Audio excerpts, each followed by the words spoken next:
بسم اللہ الرحمن الرحیم نحمده ونصلی علی رسولہ الکریم اما بعد۔ سیرت النبی صلی اللہ علیہ وسلم کے مدنی دور کا درس نمبر 104 سریہ محمد بن مسلمہ اور ثمامہ بن اسال کی گرفتاری اور ان کے قبول اسلام سے متعلق ہے۔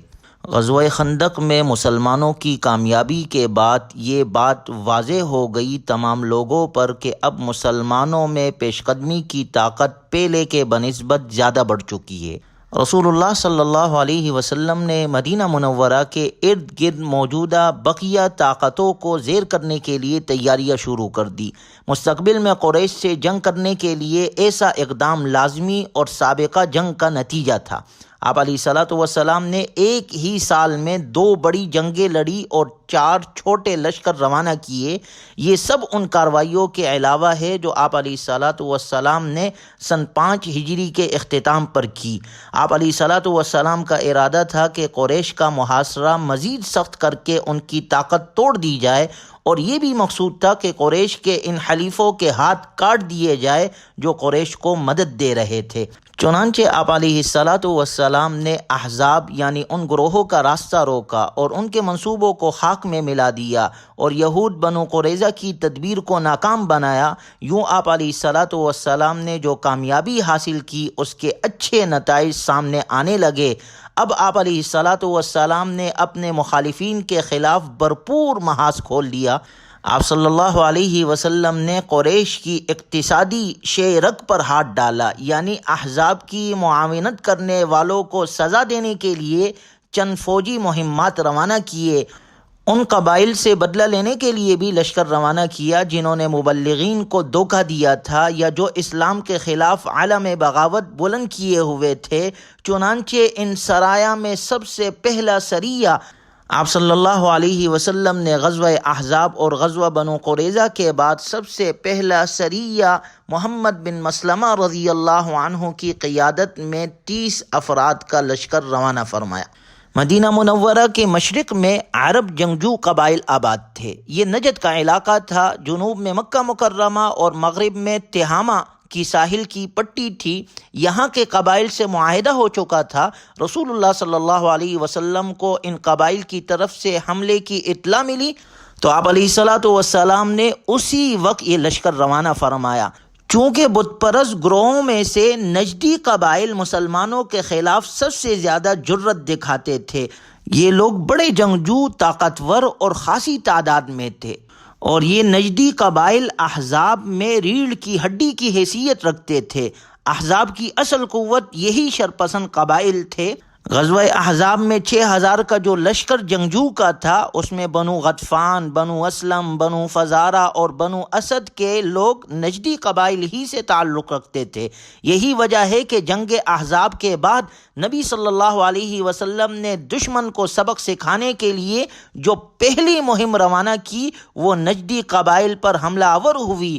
رسول اللہ صلی اللہ علیہ وسلم غزوہ بنو قریظہ سے فارغ ہونے کے بعد محرم سن 6 ہجری میں آپ نے محمد بن مسلمہ رضی اللہ عنہ کی قیادت میں 30 افراد پر مشتمل ایک جماعت کو بنو قرطہ کی جانب بھیجا۔ یہ بنو بکر سے تعلق رکھتے تھے۔ آپ صلی اللہ علیہ وسلم نے ان سے فرمایا رات کو سفر کرنا، دن کو چھپ جانا تاکہ بڑی رازداری سے دشمن کے سر پر جا پہنچو۔ چنانچہ محمد بن مسلمہ اسی طرح روانہ ہوئے اور اپنے لشکر کے ساتھ انہوں نے دشمن پر حملہ کر دیا۔ ان کے 10 افراد قتل کر دیے، بقیہ لوگ بھاگ گئے۔ مسلمانوں نے ان کے اونٹ اور بکریوں پر قبضہ کر لیا، انہیں ہنکا کر مدینہ منورہ لے آئے۔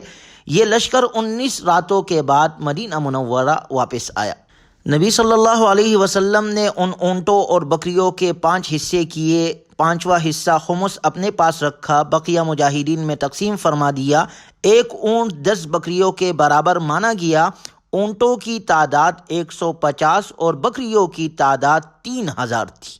اس موقع پر محمد بن مسلمہ رضی اللہ عنہ کی قیادت میں جانے والا یہ لشکر جب اپنا مشن مکمل کر کے مدینہ منورہ واپس آ رہا تھا تو راستے میں انہوں نے یمامہ کے سردار سمامہ بن اسال کو گرفتار کر لیا۔ یہ بنو حنیفہ سے تعلق رکھتے تھے۔ محدثین کے مطابق سمامہ عمرے کے لیے، جبکہ مورخین کے مطابق بنو حنیفہ کے مدعی نبوت مسیلمہ کذاب کے حکم سے بیس بدل کر نبی صلی اللہ علیہ وسلم کو قتل کرنے کے ارادے سے یہ نکلے تھے، لیکن قدرت کو کچھ اور ہی منظور تھا۔ یہ مجاہدین اسلام کے ہتھے چڑھ گئے اور وہ انہیں پہچانتے بھی نہیں تھے۔ انہوں نے سمامہ کو آنن فانن گرفتار کر لیا اور اپنے ساتھ لے کر آئے اور مسجد نبوی کے ستون سے باندھ دیا۔ جب رسول اللہ صلی اللہ علیہ وسلم تشریف لائے تو آپ صلی اللہ علیہ وسلم نے انہیں پہچان لیا اور دریافت فرمایا، ماذا عندک یا سمامہ، سمامہ بتاؤ کیا خیال ہے؟ انہوں نے جواب دیا، عندک خیر یا محمد، اے محمد میرے پاس خیر ہے، ان تقتلونی تقتل ذا دم، اگر آپ مجھے قتل کریں گے تو ایسے شخص کو قتل کریں گے جو خون والا ہے، یعنی اس کا بدلہ لینے والے موجود ہے۔ وَإِن تُنْعِمْ تُنْعِمْ عَلَى شَاكِرٍ، اور اگر احسان فرما کر مجھے چھوڑ دیں گے تو ایک قدردان پر احسان کریں گے، اور اگر آپ مال چاہتے ہیں تو فرمائیے آپ کو کتنا مال درکار ہے۔ یہ سن کر آپ صلی اللہ علیہ وسلم نے انہیں ان کے حال پر چھوڑ دیا، وہیں رہنے دیا۔ پھر دوسرے دن آپ علیہ الصلوۃ والسلام تشریف لائے۔ آپ نے پھر پوچھا، ماذا عندک یا سمامہ، اے سمامہ بتاؤ تمہارا کیا خیال ہے؟ انہوں نے کہا، میرا خیال وہی ہے جو کل عرض کر چکا ہوں، اگر آپ احسان کریں گے تو ایک قدردان پر احسان کریں گے۔ آپ صلی اللہ علیہ وسلم نے انہیں پھر ان کے حال پہ چھوڑ دیا۔ تیسرے دن آپ علیہ الصلوۃ والسلام نے پھر پوچھا، ماذا عندک یا سمامہ، سمامہ تمہارا کیا خیال ہے، تمہارا کیا ارادہ ہے، کیا کہتے ہو تم؟ سمامہ نے کہا، وہی کہتا ہوں جو پہلے عرض کر چکا ہوں۔ آپ علیہ الصلوۃ والسلام نے حکم صادر فرمایا، اطلقوا سمامہ، سمامہ کو چھوڑ دو۔ چنانچہ بغیر کچھ پیسے لیے اسے آزاد کر دیا گیا۔ اس موقع پر غور کیا جائے تو رسول اللہ صلی اللہ علیہ وسلم نے دراصل اس کو 3 دن تک مسجد نبوی کا ماحول دکھایا کہ اذان ہوتی ہے تو کیسا پورا مدینہ منورہ نماز کے لیے مسجد میں چلا آتا ہے، مسجد میں تعلیم و تربیت کا کیسا ماحول، ایمانی ماحول موجود ہے۔ اس نے یہ پورا ماحول دیکھا اپنی آنکھوں سے، جس کی بدولت اس کی زندگی بدل گئی۔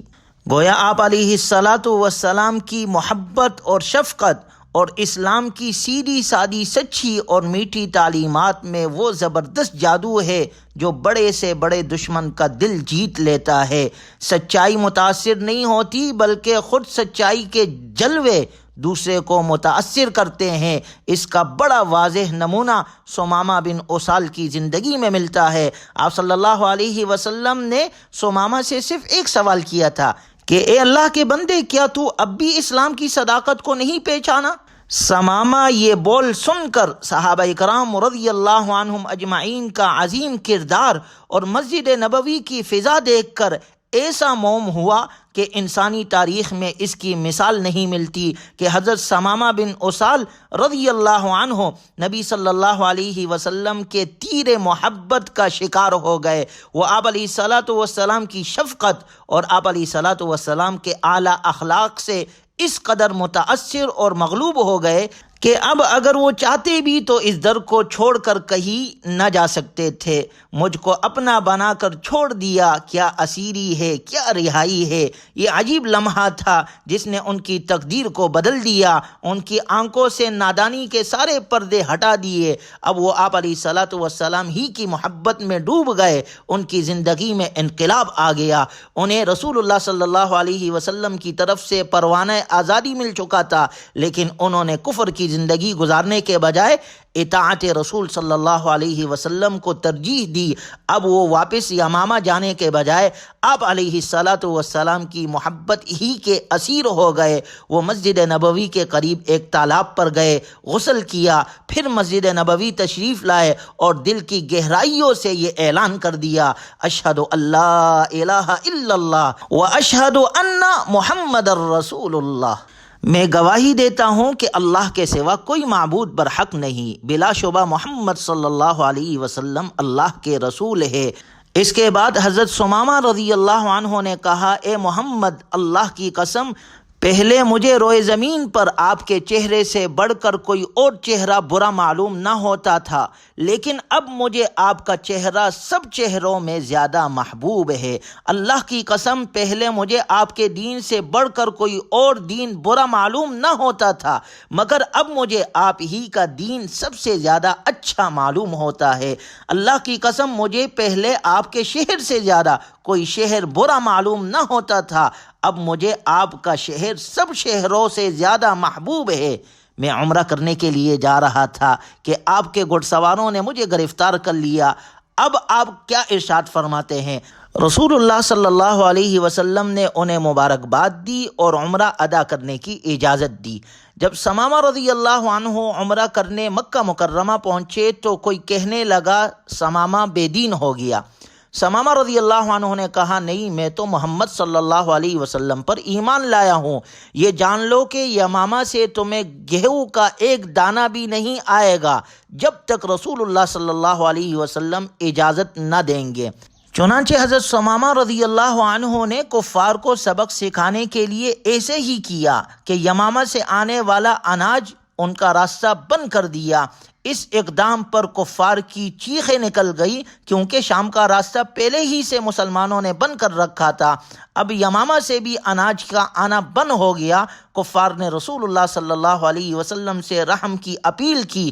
اس موقع پر ہمارے نبی صلی اللہ علیہ وسلم کے اخلاق دیکھے کہ دشمنی کے باوجود اپنی قوم کی یہ خواہش آپ علیہ الصلاۃ والسلام نے پوری کر دی اور بنو حنیفہ کے سردار حضرت ثمامہ رضی اللہ عنہ کو خط لکھ کر بھیج دیا کہ میری قوم اور ان کے غلے کے درمیان رکاوٹ نہ بنو۔ لہذا حضرت ثمامہ رضی اللہ عنہ نے آپ علیہ الصلاۃ والسلام کی بات تسلیم کی اور بنو حنیفہ کو غلہ جات مکہ مکرمہ ارسال کرنے کی اجازت دے دی۔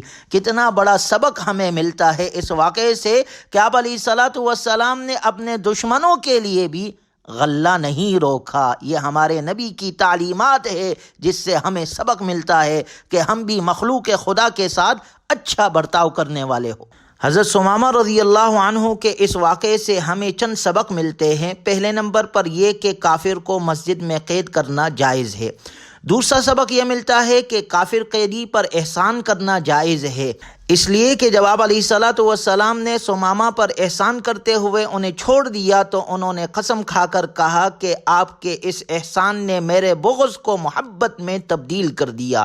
تیسرا سبق گویا یہ ملتا ہے کہ احسان بغض اور کینہ ختم کرتا ہے اور دلوں میں محبت اور ہم آہنگی پیدا کرتا ہے۔ چوتھا سبق یہ ملتا ہے کہ کافر جب کسی بھلائی کے کام کا ارادہ کر لے پھر اسلام قبول کر لے تو اسے نیکی کا وہ کام کرنا چاہیے جس کا اس نے ارادہ کیا تھا۔ پانچویں نمبر پر اس واقعے سے یہ بھی سبق ملتا ہے کہ مصلحت کے پیش نظر قیدی سے اچھا سلوک کرنا چاہیے، بالخصوص جب قیدی کے مسلمان ہو جانے کی امید اور اس کے قبول اسلام پر دوسرے بہت سے لوگوں کے مسلمان ہو جانے کا امکان ہو۔ اور چھٹے نمبر پر اس واقعے سے ہمیں یہ سبق ملتا ہے کہ کفار کی طرف لشکر کشی کرنا ایک صحیح اقدام ہے، اور اس دوران میں اگر کوئی کافر ہاتھ لگ جائے تو اسے قید کرنا، زندہ رکھنا یا بوقت ضرورت قتل کرنا بھی جائز ہے۔ یہ سارے اسباق اس واقعے سے ہمیں ملتے ہیں۔ اللہ تعالی ہمیں اپنے دین حق کے لیے قبول فرمائے اور اہل حق کا ساتھ دینے کی اللہ ہمیں توفیق نصیب فرمائے۔ وآخر دعوانا ان الحمد للہ رب العالمین۔